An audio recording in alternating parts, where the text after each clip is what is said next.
Olá pessoal, tudo jóia? Estamos aqui mais uma vez para esse momento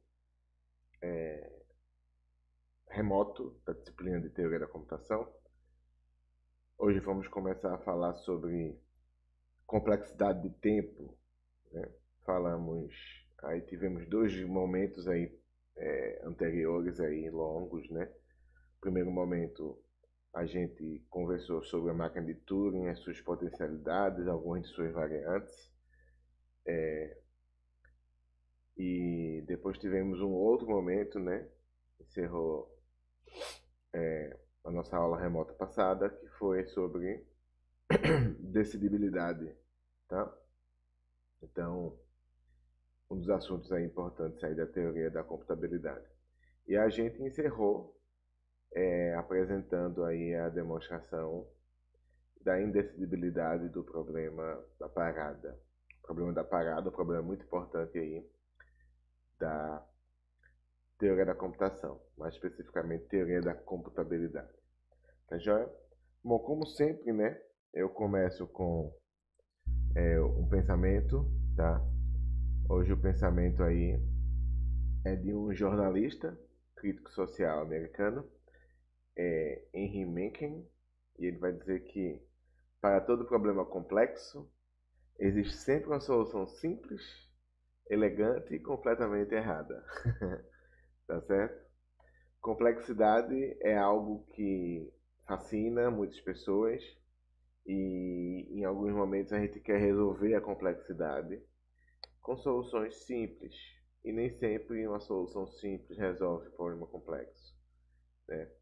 Às vezes a complexidade ela é inerente e temos que saber lidar com ela, temos que saber trabalhar com ambientes complexos. E hoje, né, a gente vai conversar um pouco sobre um tipo de complexidade, né, que é a análise da complexidade de algoritmos. E mais especificamente a complexidade de tempo, que é esse que a gente vai trabalhar nesse último ciclo aí da disciplina. A gente deu um passeio aí na teoria da computabilidade, né? A gente admitiu o conhecimento de alguns modelos, máquina de autômato finito determinístico, autômato finito não determinístico, expressão regular, autômato com pilha. A gente já começou com máquina de Turing, então a gente já deu esse passeio aí na teoria dos autômatos, né, que a gente chama a teoria dos modelos computacionais. Depois a gente passou pela teoria da computabilidade, com o assunto, né, tem vários assuntos, mas um deles é a decidibilidade, encerrando aí com o problema da parada. E agora vamos para mais um momento aí, que é mais uma área da teoria da computação, que é a teoria da complexidade, tá? A gente vai admitir alguns pressupostos para poder fazer algumas perguntas importantes aí da teoria da complexidade. Então, bom, as primeiras perguntas aqui, importantes aí que a gente vai fazer são essas, né? Então, por que estudar a complexidade? Tá? Bom, a primeira resposta que a gente pode fazer é o seguinte, né? A gente tem modelos computacionais que potencialmente vão solucionar os nossos problemas, potencialmente, né? A gente viu que tem problemas, né, que não são computáveis, né? A teoria da computabilidade vai apontar para isso, né? E tem problemas que não necessariamente não são computáveis, mas não são decidíveis, né? E aí esses problemas aí podem, na realidade, apontar essas dificuldades. Eles não, da forma como são apresentados, eles não são decidíveis, né? Mas tudo bem, aí tem um outro tipo de problema que é o seguinte. A gente já sabe que o problema é decidível, tá bom? A gente já sabe que esse problema, ele não importa a entrada que você mande para esse decisor, esse decisor ele vai parar em algum momento, tá? A execução, né, a computação daquela entrada vai ser finalizada em algum momento, é finita, tá certo? Ah, bom, ele pode ser até decidível, tá, joia? Mas pode levar uma quantidade de tempo ou memória bastante elevada. Uma das perguntas básicas é de que vale eu ter um problema que eu sei que é decidível, né? Que eu sei que não importa a entrada, ele vai acabar em algum momento, mas que o tempo de execução, por exemplo, né, desse decisor pode levar, por exemplo, à idade da Terra. Tá? O que é que eu faço? Porque certamente eu não vou estar vivo até o fim da execução desse algoritmo, se a entrada for a dita cuja que vai fazer com que esse decisor leve a idade da Terra para encerrar a sua execução. Então não é mais uma situação de loop, né? Que você vai ficar preso no loop e nunca vai encerrar a execução, mas você vai encerrar a execução num tempo bastante elevado, num tempo bastante grande. E também você pode de repente ter uma execução até rápida, né? Ou suficientemente rápida para que você espere que ela encerre, mas ela ocupa mas muita memória. Então existe o problema da complexidade de tempo, tem o problema da complexidade de espaço, tá? Então leva muito tempo para ser executada, ocupa muita memória. Então essas duas perguntas são perguntas interessantes e estão dentro do escopo da complexidade. Quando a gente trabalha com complexidade de tempo, nós estamos admitindo a, que vai ser possível eu medir o tempo de execução dessa máquina, tá? Então, estou supondo assim, se eu coloco uma entrada para um decisor, se essa entrada admite entrar em loop, a pergunta é que tipo de análise eu faço de tempo se eu sei que a entrada que eu estou mandando ela pode, por exemplo, entrar em loop de execução. O análise de tempo não é muito difícil, né? Para essa entrada que garante, né, que a máquina vai entrar em loop de execução, o tempo é infinito, né? Para as outras entradas que não, você pode fazer uma média, você pode verificar o quão complexo esse problema é a partir das suas entradas, a partir das suas instâncias, a partir das realidades de entrada que você dá para o seu algoritmo. Algumas perguntas são importantes aqui, como quanto tempo ou quanto espaço, né, leva ou ocupa um determinado algoritmo. Que a pergunta não é se vai acabar a execução ou não. A pergunta é quanto tempo ele leva. Quão complexo é resolver esse problema. O que faz um algoritmo gastar mais tempo do que um outro? Ou o que faz o algoritmo ocupar mais espaço do que o outro? Tá? E aí algo bem importante, né? Se vocês tiverem a oportunidade de cursar uma disciplina chamada análise de algoritmo, essa disciplina ela também, além de fazer a análise do tempo dos algoritmos, ela tenta classificar os algoritmos, como eu posso dizer assim, como se fossem famílias de algoritmos, tá? Então você tem, por exemplo, algoritmos que levam tempo linear. Isso é, o tempo ele é linear em relação ao tamanho da entrada. Algoritmos que levam tempo quadrático. O tempo cresce de maneira quadrática em relação ao tamanho da entrada. E tem outro conjunto de algoritmos, né, que leva tempo exponencial, que né, é exponencial em relação ao tamanho da entrada. Costumam ser os algoritmos mais custosos aí. Tem coisas piores do que o exponencial clássico, né? Mas essas três famílias de algoritmos costumam ser as três famílias bem representativas aí.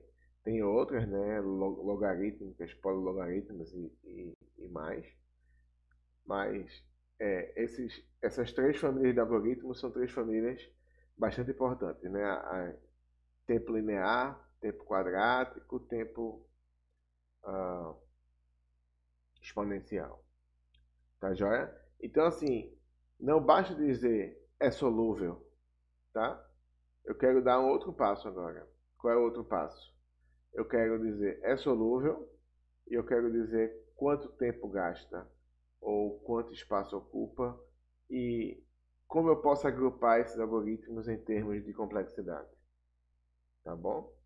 Então, a teoria da complexidade, que vai ser o último grande momento nosso, geral, né? Que a gente vai trabalhar aqui na disciplina, vai trabalhar esses aspectos, tá joia? Então,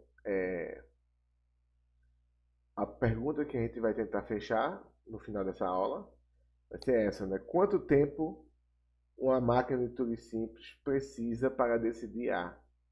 Olha que a pergunta agora não é mais uma pergunta do tipo tá aí a linguagem A, eu quero, a bem da verdade, criar uma máquina de Turing que decide A. Bom, a pergunta é, bom, A é decidível, já sei, tá? Eu quero saber agora quanto tempo eu preciso, tipo, no mínimo, para decidir A, tá bom? Essa é essa é a pergunta, tá joia? Ah, então a gente tem aqui uma descrição de uma máquina de Turing simples e essa máquina de Turing aqui ela vai decidir a linguagem A, tá bom? A tática dessa máquina aqui a gente vai passar agora para conhecer um pouco do comportamento dessa máquina, né? Tem que se lembrar, né, quem é a linguagem A aqui, né? Então a linguagem A são todas as cadeias formadas por 0K, 1K, em que K é maior ou igual a zero. Então vamos dar só uma olhadinha para essa linguagem, tá? Antes de a gente passar. Então A, tá? É igual a 0K, 1K, de forma que o meu K é maior ou igual a zero. Tá joia? Então, epsilon. Bom, esse epsilon aqui, tá? Eu tenho que ajudar aqui, né? Epsilon. Desculpa aí pela letra aí, tá? Epsilon pertence à linguagem A, tá joia? Epsilon é a cadeia vazia, epsilon pertence aí à linguagem A, tá bom? Zero. Bom, zero não pertence à linguagem A, tá bom? Porque eu tenho que ter 0K, 1K. A mesma quantidade de zero, a mesma quantidade de 1, né? Tá joia? 10 também não pertence à linguagem A. É nessa ordem, tá? Zero, vários zeros e vários uns. A ordem afeta, tá? E sempre só uma sequência de zeros, só uma sequência de uns. Quantidade igual, tá bom? Então eu tenho 0, 1 pertencendo a A. Eu vou ter 0, 0, 1, 1 pertencendo a A. Eu vou ter 0, 0, 0, 0, 1, 1, 1, 1 pertencente a A. Tá bom? Aqui sendo a única cadeia. Já esse espaço aqui foi um lapso aí meu. Tá bom?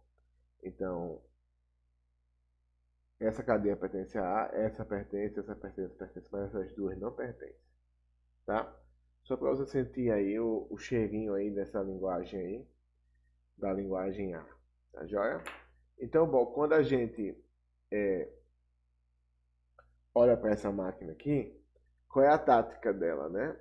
A tática dela é a seguinte, ela vai fazer uma varredura na fita, tá? E ela vai rejeitar se um zero for encontrado à direita de um 1.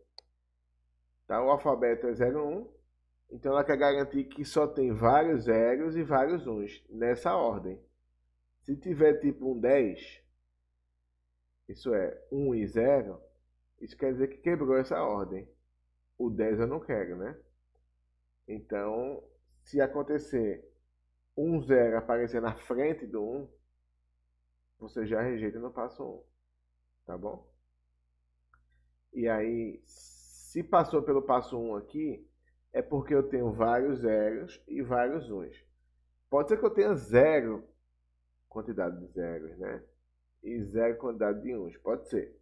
Que eu só garanti que não tinha 10, né? Não tinha 1 e 0, tá?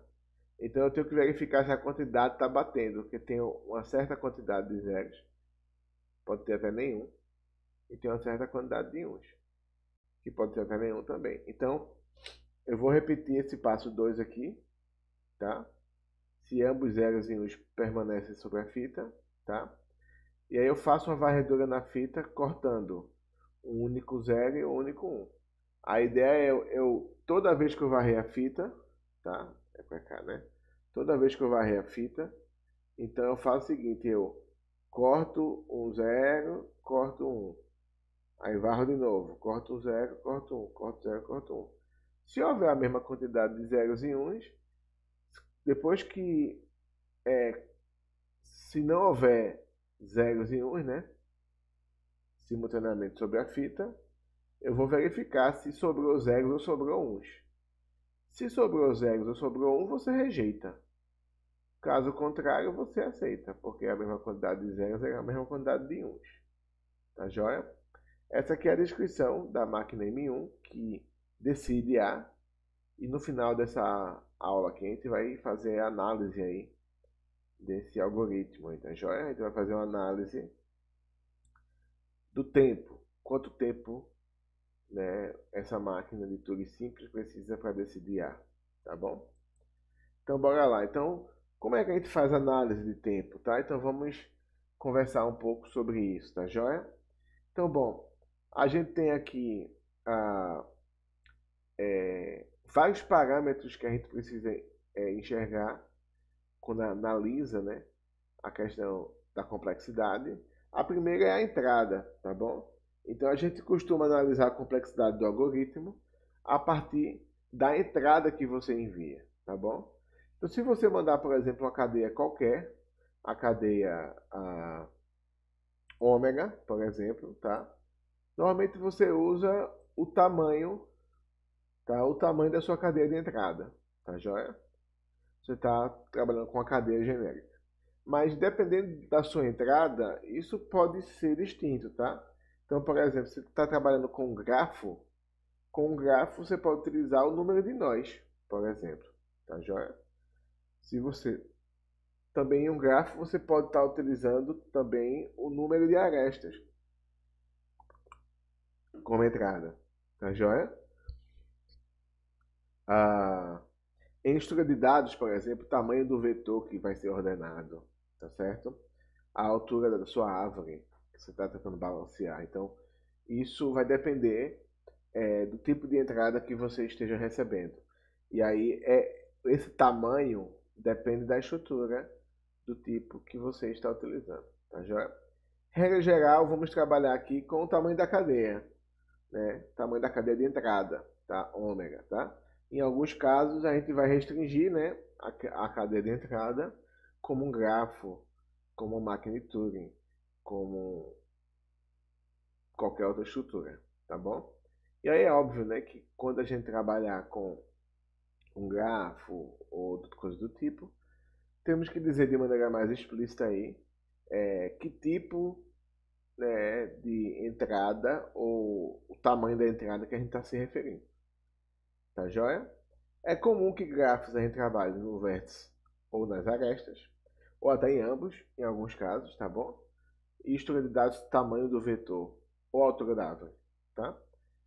Mas bom, cada caso é um caso, temos que analisar a entrada com esse olhar. Qual vai ser o tamanho da nossa entrada? Que tipo de valor vai ser importante para a gente considerar, tá bom?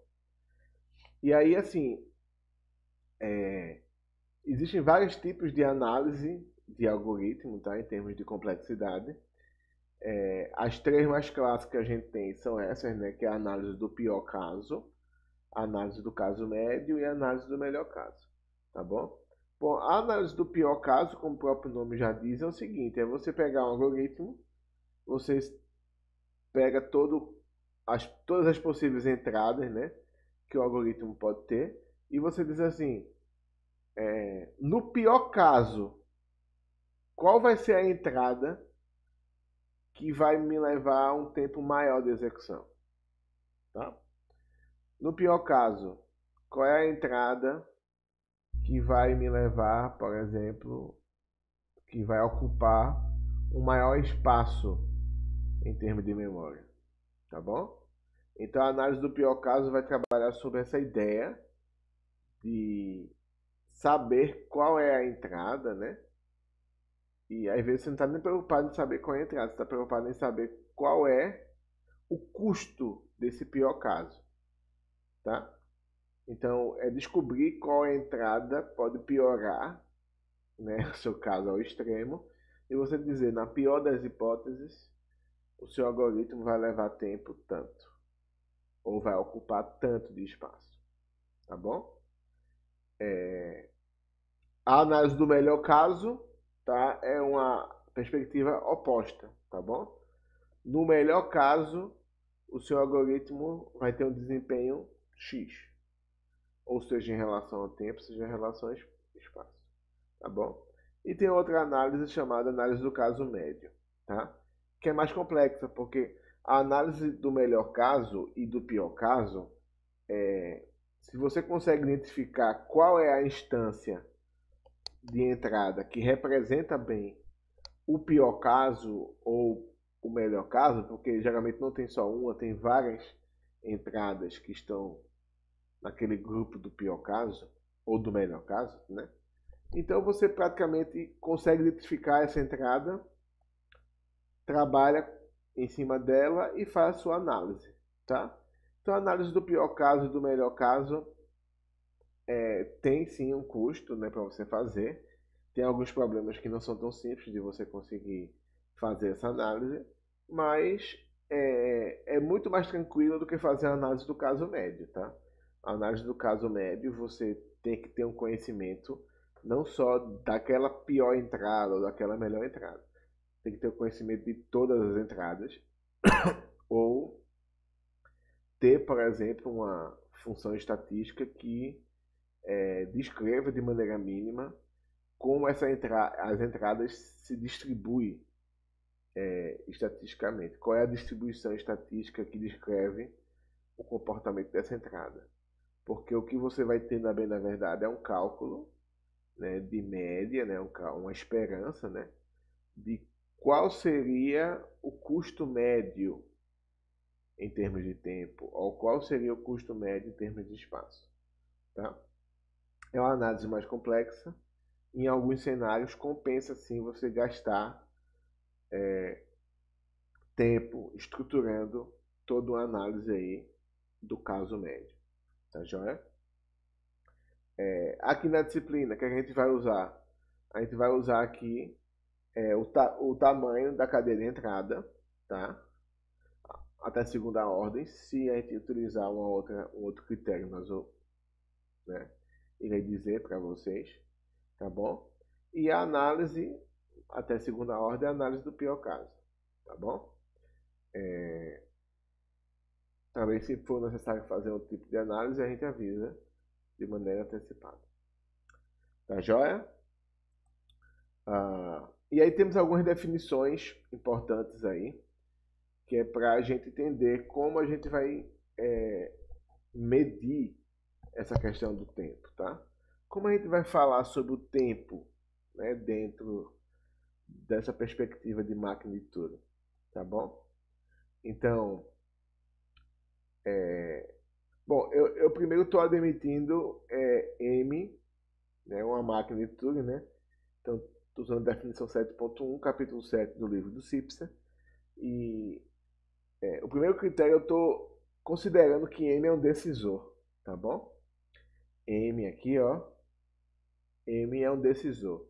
E por que M é um decisor? Porque M é uma máquina de Turing que para sobre todas as entradas, tá? Então é uma máquina que não vai admitir a situação, né, o cenário de entrar em loop, tá joia? Então eu estou admitindo M para sobre todas as entradas, tá joia? Então, a partir disso, eu posso falar sobre o tempo de execução ou a complexidade de tempo de M, tá? E o que é a complexidade de tempo de uma máquina? Tá? É uma função, tá? Que eu vou, na realidade, identificar ela, tá? De n para n, tá? Em que n, tá? Esse n aqui é a entrada do seu algoritmo, tá? É o domínio. E esse outro n aqui é a saída do seu algoritmo, que na realidade não seria a saída aqui, seria a partir da entrada. Eu quero saber o tempo que vai ser gasto por esse algoritmo. E como é que eu vou medir esse tempo? Bom, como eu estou trabalhando na ideia do pior caso, tá joia? Aqui. Então eu estou preocupado com o número máximo de passos. O número máximo de passos que M usa sobre qualquer entrada de comprimento N. Tá bom? Bom, tem um motivo óbvio, né, desse M aqui, tá? Ser uma máquina de Turing determinística que para sobre todas as entradas, tá? Bom, tem que parar sobre todas as entradas porque se você não garante isso, se você admitir que a máquina entre em loop, e se ela entrar em loop, então a complexidade de tempo é infinito, tá? Vai levar tempo infinito, tá bom? Mas se ela para em todas as entradas, a gente pode querer identificar qual o número máximo de passos que M vai usar para uma análise do pior caso, tá bom? E quando eu falo passos aqui, é lembrar, né? A ideia de passos é a ideia de passos clássicos de uma máquina de Turing. Um passo, lembrando, né? É leitura, tá? Escrita e movimento da cabeça, tá? Então, quando eu estou falando aqui de complexidade de tempo da máquina de Turing, eu estou querendo encontrar uma função, tá? Que vai me retornar o número de passos máximo que essa máquina vai ter, tá? Independente de sua entrada, tá bom? E eu recebo a entrada, o tamanho da entrada, e custo para você o número máximo de passos, tá bom? Então, tamanho da entrada e número máximo de passos como saída. Tá joia? Ah, então, se eu consigo descrever, tá? A complexidade de tempo de uma máquina, né, por uma função, tá bom? A gente diz que M roda em tempo f de n, se f de n for a minha função, tá joia? Então, essa expressão M roda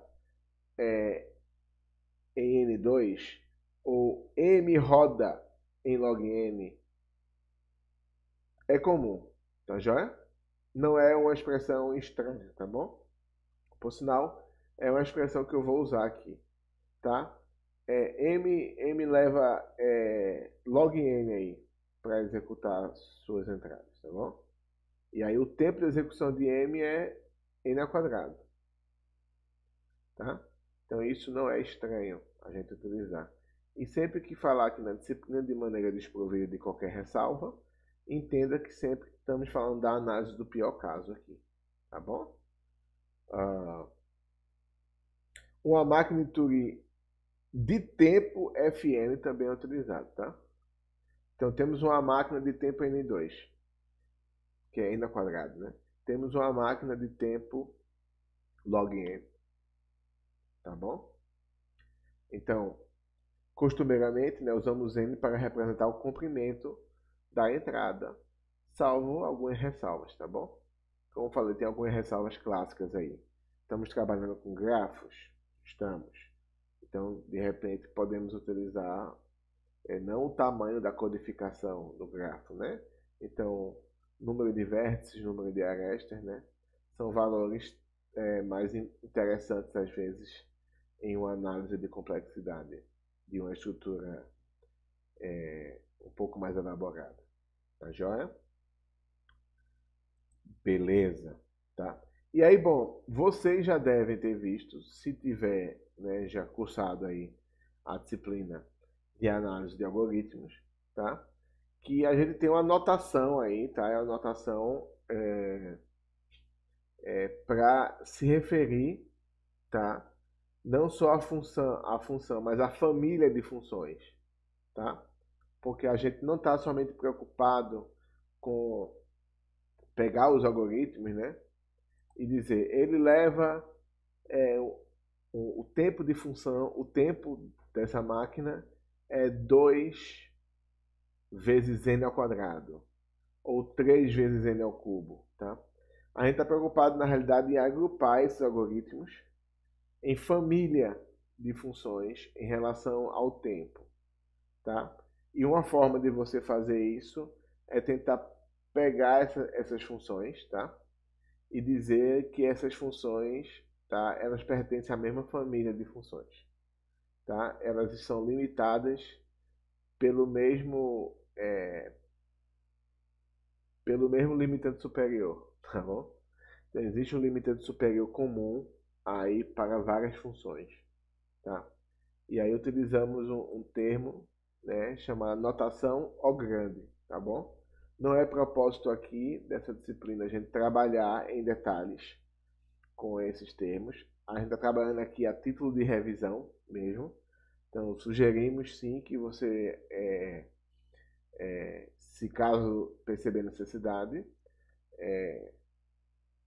consulte e estude livros clássicos de análise de algoritmo, como, por exemplo, o livro Algoritmos, do Corme, tá? Que é um livro bastante clássico nessa área. A nossa ideia é trazer a ideia desses conceitos, porque vamos utilizá-las, né, durante as análises que estamos fazendo aqui na disciplina. Mas eu estou admitindo que você, na realidade, já tem um conhecimento básico sobre análise assintótica. E aí, talvez, se você não tiver conhecimento básico, né, você vai perceber um pouco que eu vou passar por cima desses conceitos como se você já tivesse um certo domínio sobre ele, tá bom? Então, recomendo fortemente que você olhe com mais carinho aí esses conceitos, tá joia? Então, a ideia básica aqui, tá? É que eu digo que uma função, e é assim que a gente lê, né? Uma função é da ordem de g de n, que f é da ordem de g, tá? Se eu conseguir encontrar inteiros positivos c e n zero, tá? De forma que desse momento em diante, tá? Qualquer valor da minha função f vai ser menor do que o produto de ser com g, em que c é uma constante, tá joia? Então, a bem da verdade, o que eu estou atrás, quando eu falo que f é da ordem de g, né? Eu estou, na realidade, dizendo aqui, né? F é da ordem de g aqui, né? Eu estou dizendo que g é um limitante superior para f, tá? Ou mais precisamente, né? Que g é um limitante superior assintótico para f, tá? Para enfatizar que estamos suprimindo fatores constantes. Vou tentar colocar aqui, né? Eu tirei até isso do livro do Corme, né? Eu acho que é uma figura bem ilustrativa, tá? Então, aqui está essa figurinha B, a figura que ilustra aqui o que está sendo posto, né? Tem várias notações, né? Notações do θ, do ômega, a do Ozão, né? Ou do O grande, ela está aqui no meio, tá bom? Então, a ideia mais ou menos é o seguinte, eu tenho uma função f, que é essa aqui, ó, que está descrita aqui, ó, quase que no meio, vamos dizer assim, tá joia? Temos uma função g, tá joia? Então ela está aqui, tá joia? E aí g multiplicado por um dado c vai se comportar dessa forma aqui, tá joia? Ela está aqui, ó. E aí, quando eu digo que f, tá, é da ordem de g, eu digo na realidade que f está limitada superiormente, tá? A partir de um dado momento, esse dado momento a gente chama de n0, né? a partir de um certo tamanho de entrada, tá? Então eu digo que f é limitado, tá? Superiormente por g, tá bom? Então essa é a ideia, né? Essa é a ideia. Aí tem outros conceitos também que são utilizados, né? Esse aqui é o θ, f é θ de n, né?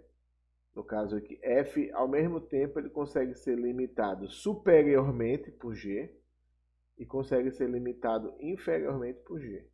Perceba que antes de n0 pode até haver uma bagunça aqui entre as funções, tá? Mas a partir de n0 eu garanto que todo o valor vai estar limitado superiormente por c de g de n, né? E inferiormente por um segundo c aqui de g de n. É tipo um sanduíche aqui que pode ser feito com essa função, tá bom? E aqui é o conceito oposto, né? O conceito do ômega, tá? Em que ao invés do limite aqui no O, né, é um limite superior, tá? Eu encontro uma função em que essa função limita, né, assintoticamente, um limite superior assintótico, né, para f. Esse aqui é um limite inferior, tá? Esse aqui é o ômega, tá? F é ômega, tá? Quando f é ômega e f é ozão, naturalmente f vai ser θ, tá bom? É isso que vai acontecer. Estamos muito preocupados aqui na disciplina com essa notação O grande aqui. A gente vai usar a maior parte do tempo, tá bom? Notação O grande, tá joia? Então f, tá? É limitada superiormente por uma função, tá bom? Joia. Então, bom, vamos tentar dar uma lembrada aqui, né? Acho que é importante a gente dar uma revisão, porque vamos analisar vários algoritmos, principalmente no próximo encontro, tá? E aí vai ser importante que a gente faça algumas lembranças, né, sobre essas notações assintóticas, tá? Então, existem alguns cálculos, né, que você pode fazer que garantem algumas propriedades aí da notação a grande, tá bom? Então, vamos supor que você está lá descrevendo o seu algoritmo, né? Descrevendo a complexidade dele, você percebeu que a função que representa o tempo, né, no pior caso do seu algoritmo, é essa aqui, tá? 5n ao cubo mais 2n ao quadrado mais 22n mais 6, tá bom? E aí, qual é a ordem dessa função, tá? A ordem de f1 vai ser a ordem de todos os termos do seu polinômio aqui, tá certo? Tá joia? E aí, uma propriedade que se tem, né, com notação O grande, né, notação assintótica, é que quando você tem uma expressão polinomial, tá? Eu digo que essa função é da ordem da expressão polinomial, também é dizer que ela é da ordem apenas do termo de mais alta ordem, tá bom? Tá já. Então deixa eu voltar aqui. Quando eu falo em termos de ordem, tanto faz eu usar o polinômio inteiro, em termos de ordem, tá? Ordem da notação ao grande, tá bom? Tanto faz eu utilizar o polinômio inteiro, quanto faz eu utilizar o termo que tem o maior grau, tá? O termo que tem o maior grau aqui é n ao cubo, tá? Então, n ao cubo cresce muito mais rapidamente, né, do que n ao quadrado ou do que n. E no caso da constante, a constante fica constante o tempo inteiro, né? Mas esse termo aqui, tá, do polinômio, é o que cresce mais rapidamente em relação a todos os outros termos. Então, ele na realidade sobrepõe, né, todos os outros termos e eu posso simplesmente dizer que essa função aqui, f1, é da ordem de 5n ao cubo, tá? E 5 vezes n ao cubo, como eu já uso uma constante para poder fazer a multiplicação e ajustar, né, onde vai ser o meu limite, dizer que é da ordem de 5n ao cubo é dizer que é da ordem de n ao cubo, tá? Então essa função aqui, f1, é uma função de crescimento cúbico, tá? Então eu desprezo aqui essa constante que está multiplicando o termo de mais alta ordem e também desprezo os termos de ordem mais baixa, tá? Então eu digo que f1 é da ordem n ao cubo, tá? Ou f1 tem crescimento cúbico, ou f1 tem tempo n ao cubo, tá joia? Bom, se a gente quiser voltar para a definição, né, a definição formalzinha, né, de que a gente tem que ter um valor de C e tem que ter um valor de N0 para poder garantir isso. Bom, é possível, tá? Eu tenho aqui, ó, 5 vezes N ao cubo aqui, tá? Se eu admitir o meu C constante como 6, tá? E o meu N0 a partir de 10, eu garanto que 6N ao cubo, não importa o valor que vem depois de 10, tá bom? Eu garanto que ele sempre vai ser maior ou igual a todo o conteúdo de F1 aqui, tá? Todas as valorações de F1 para valores de N maior do que 10. Tá joia? Maior ou igual, tá bom? Então, a gente vai fazer muito esses passos aqui, que é passos de simplificação em termos de ordem, tá? Então, a ordem dessa função é igual à ordem dessa função, que é igual à ordem dessa função, tá? E aí, quando a gente olha para isso aqui, a gente está preocupado em algoritmos que estão na mesma família em termos de tempo. Que família é essa? Existe um grupo de algoritmos que levam tempo cúbico, tá? Ou que crescem em tempo cúbico. Existem algoritmos que levam tempo linear. O que é tempo linear? Da ordem de n, tá? Algoritmos que levam tempo quadrático, da ordem de n elevado ao quadrado. E assim vai. Tá joia? Como tem algoritmos que levam tempo logaritmo, né? Log de n. Tá bom? Bom, algo bem interessante é o seguinte, né? A gente diz que f1, tá? É da ordem de n ao cubo, tá? Mas f1 também é da ordem de n à quarta, tá joia? Bom, porque n à quarta, tá? É um limitante superior, tá joia? É um limitante superior para n3 também, tá? E ainda é um limitante assintótico superior para f1. Então, vou voltar para o papel aqui, que a gente tem aqui, por exemplo, a gente tem a função,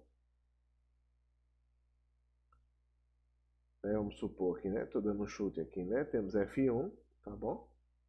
Tá? E a gente viu aqui, né, em algum momento aqui, né? Estou dando também um chute aqui.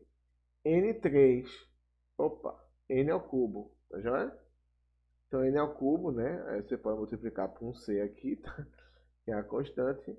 É um limitante superior para f1. Mas não só n ao cubo, tá? A gente pode ter outras funções aqui que vem por cima, tipo n à quarta, tá bom? Então, vou botar também um C2 aqui, C1, tá? É outra constante que multiplica aqui e que vai estar superior. Não só n à quarta, tem n à quinta, n à sexta, n à sétima, n à oitava.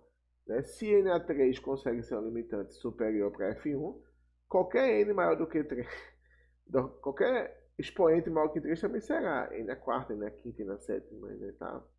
Tá joia? É bom. Isso é verdade. Tá? É verdade que f1 é da ordem n4, f1 é da ordem n5, f1 é da ordem n6. Isso é verdade. Só que não é verdade você afirmar que ele é da ordem de n2. Tá bom? Bom, não é, né? O seu maior termo aqui, ó, é n ao cubo. Certamente n ao cubo cresce muito mais do que n ao quadrado, mesmo se eu multiplicar por um valor constante muito alto. Tá bom? Isso não vai ser verdade. Então, o n ao quadrado, tá? Ele vai estar correndo por baixo de f1, tá joia? Não correndo por cima. Ele pode até, dependendo do valor constante que está sendo multiplicado, em algum momento no início da função, ele pode até crescer por cima, tá joia? Mas o que vai acontecer é que para um n muito grande, um valor de n muito grande, certamente o n ao cubo vai passar e vai conseguir ficar à frente dele, tá bom? Embora seja verdade, né, que n ao quarto, n à quarta, né, n à quinta e n à sexta são limitantes superiores, né, para f1, a gente costuma, né, colocar, né, o limitante superior mais próximo da função, tá? É o mais sensato, né? Se eu tenho uma função que descreve aqui um polinômio cúbico, você vai tentar logo o cúbico, Tenta o cúbico, e aí, no último caso, você tentar o elevado à quarta, elevado à quinta, você vai recorrer a outros pontos. Mas não é errado, né, em termos de notação assintótica, você escrever essa expressão aqui, tá? Só que tem outras funções, né, de ordem menores que você pode utilizar. Se o seu propósito naquele problema é reduzir o tempo de execução do algoritmo, o mais sensato é você tentar utilizar a função que esteja mais próxima aí, o limitante superior mais próximo, né, da sua função, e não o mais distante. Tá joia? Beleza. E aí, a gente consegue agora sim, já dei essa pequena ressalva aí, né, essa pequena ideia aí para vocês sobre essa complexidade aí de tempo. Então eu vou pegar aquele algoritmo, né, da linguagem A, tá? 0K, 1K, tá joia? E mostrar a análise que a gente vai ter que fazer desse algoritmo aqui, tá bom? Que eu vou mostrar para vocês, tá joia? Então, bom, o primeiro passo aqui do algoritmo, ele faz assim, ó, faça uma varredura na fita, tá joia? E rejeite se um 0 for encontrado à direita de um 1, tá? Pense o seguinte, você vai receber, tá na máquina de Turing aqui, tá joia? Você vai receber uma cadeia de entrada ômega, tá joia? O comprimento de ômega, n, tá joia? É o comprimento da entrada, tá joia? Então, fazer uma varredura na fita, eu acho que é pra cá, né? É pra cá. Fazer uma varredura na fita aqui, ó, tá? Inteira, significa o quê? Significa que eu estou percorrendo a fita até o seu comprimento total da entrada, não da fita, né? Então, eu estou percorrendo a fita até o comprimento total da entrada. Então, fazer uma varredura na fita significa fazer N passos, no pior caso, tá? Para rejeitar, ou não rejeitar de repente, né? Se um 0 for encontrado à direita de um 1. Então, no pior caso, eu vou ter que percorrer a fita inteira.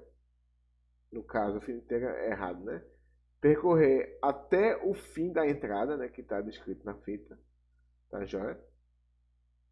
Para conseguir olhar a entrada e dizer, ah, não tem nenhum 0 à direita do 1. Tá joia? Fazer esse percurso inteiro, significa o quê? Eu estou varrendo no máximo, fazendo no máximo N passos. Estou dando no máximo N passos. Bom, você pode até considerar também um outro ponto, né? É que ele vai ter que, a cabeça da fita vai ter que ir até o fim, né? Fazer a varredura. E depois, possivelmente, ela vai ter que voltar para o início, tá já? Tudo bem, o que é que vai acontecer? Ao invés de ser um N, né? N passos, como eu vou fazer N para ir e N para voltar, vai ser 2N passos, né? O dobro do número de passos que eu tinha pensado antes. Tudo bem, 2 vezes N é da ordem de N, tá joia? Beleza? Mesmo se eu admitir que eu tenho que ir até o fim e depois voltar. 2 vezes N ainda é da ordem de N, tá? Então esse passo aqui específico, passo 1, tá?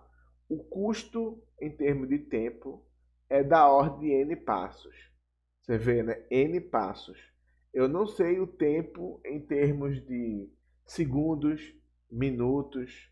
Não sei o tempo em termos desses valores, tá? o tempo que eu estou colocando é um tempo em termos de máquina de Turing. É o tempo em número de passos. Tá joia? Então, é da ordem de N passos. Tá bom? Passo 1. Tá joia? Bom, passo 2. Aí o passo 2 é um laço, tá? E aí é interessante você entender a natureza do laço para poder saber o quanto esse laço pode custar na pior das hipóteses, tá? É interessante fazer uma análise dos passos internos aqui, até para saber quantas vezes, no pior dos casos, né, o teste aqui do repita será realizado. No passo interno aqui, ele pede faça uma varredura na fita, cortando um único 0 e um único 1. Tá? Ele vai fazer uma varredura, né? Na fita, faz uma varredura, tá?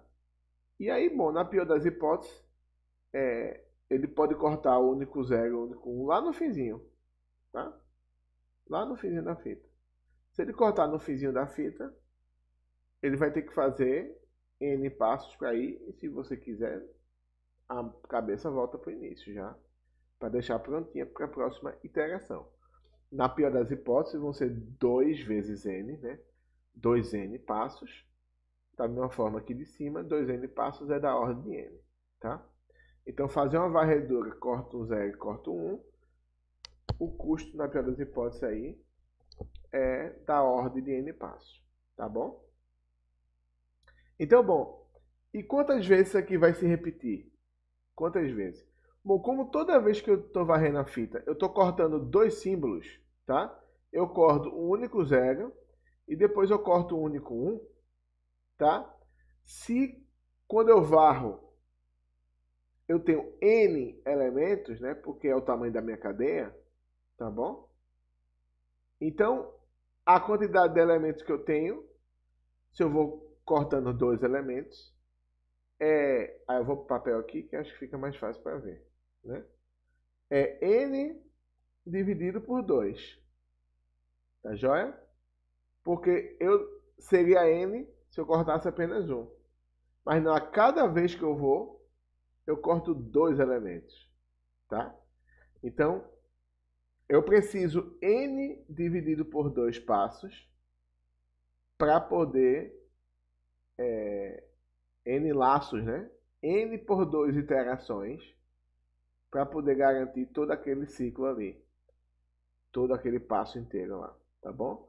Só que quem é N por 2? Bom, N por 2 é meio multiplicado por N, tá joia? Meio multiplicado por N é uma constante, tá? Então, meio multiplicado por N, N por 2 é igual a isso aqui, que isso aqui é também da ordem de N, tá joia? Porque isso aqui é uma constante. Da mesma forma que eu falo que 2N é da ordem de N, porque esse 2 é uma constante, tá bom? Meio também é uma constante.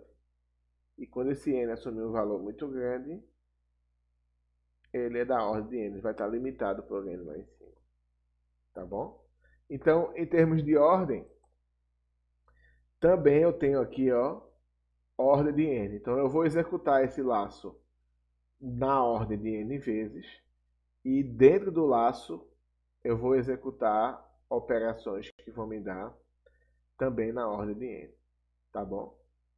Beleza. E por fim, eu vou fazer uma última varredura na fita, tá bom?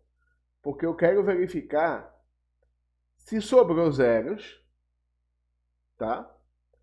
Ou se sobrou uns, tá? Pode ter sobrado zeros, pode ter sobrado uns. Com uma varredura eu consigo resolver isso, beleza? Se isso acontecer, ele rejeita, né? Caso contrário, ele aceita, tá bom? Mas eu consigo fazer isso com uma varredura. Uma varredura, a gente viu, né? N ou 2N. N ou 2N da ordem N, tá bom? Então, esse passo aqui vai ser também da ordem N. Qual vai ser a complexidade de tempo de M1? Qual vai ser o tempo de M1? Tá? Então, o tempo de M1 vai ser a soma do tempo de cada passo que eu tenho aqui. O passo 1 é da ordem de n. Passo 2 é um laço que é executado ordem de n vezes, tá? E dentro de cada laço eu executo operações que levam ordem de n. Então, ordem de n vezes ordem de n, tá? E o passo 3, ordem de n, tá? Bom, vamos para cá, né? Aí eu vou pro papelzinho aqui para a gente poder só visualizar direitinho isso aqui, né? Então eu coloquei isso aqui. Custo do passo 1, ordem de n. Custo do passo 2, que é um laço, né? A quantidade de vezes que eu vou executar o laço, multiplicado pelo custo das operações dentro do laço, tá bom? Mais o custo do passo 3, tá joia? Então, como é que eu vou ter aqui? Aqui vai ficar ordem de n, né? E aqui, ó, ordem de n vezes ordem de n, eu tenho ordem de n ao quadrado, tá? Tá joia? O meu limitante ficou limitante quadrático aqui, tá? Mais ordem de n, tá bom? Como eu estou trabalhando com ordem, tá joia? Então, o termo de ordem que tiver o maior grau, que nesse caso aqui é o n2, prevalece. Então, dizer que isso aqui é da ordem de n mais da ordem de n ao quadrado mais da ordem de n, é dizer que isso aqui é da ordem de n ao quadrado. Porque n ao quadrado cresce muito mais rápido do que n. Então, esse aqui é um limitante superior também para todos eles. Tá bom? Então, eu tenho que o tempo de M1, o tempo de M1 é O de N2. Então, é um tempo quadrático, tá bom? O tempo de M1 é N2, ou é da ordem de N2, ou é um tempo quadrático. Ou M1 tem um crescimento quadrático. Também são expressões comuns aqui na análise da complexidade de tempo de algoritmos, tá joia? Bom, pessoal, é isso. Espero que estejam bem aí em meio a esse novo assunto aí. Espero que estejam tranquilos aí em meio a essa pandemia. E espero também que vocês possam ter um bom aprendizado aí nesse primeiro momento. E a gente se encontra para poder continuar falando sobre essas análises e trazendo mais algumas definições aí sobre a análise da complexidade de tempo. Tá joia? Um abraço, fiquem bem, até a próxima. Tchau, tchau.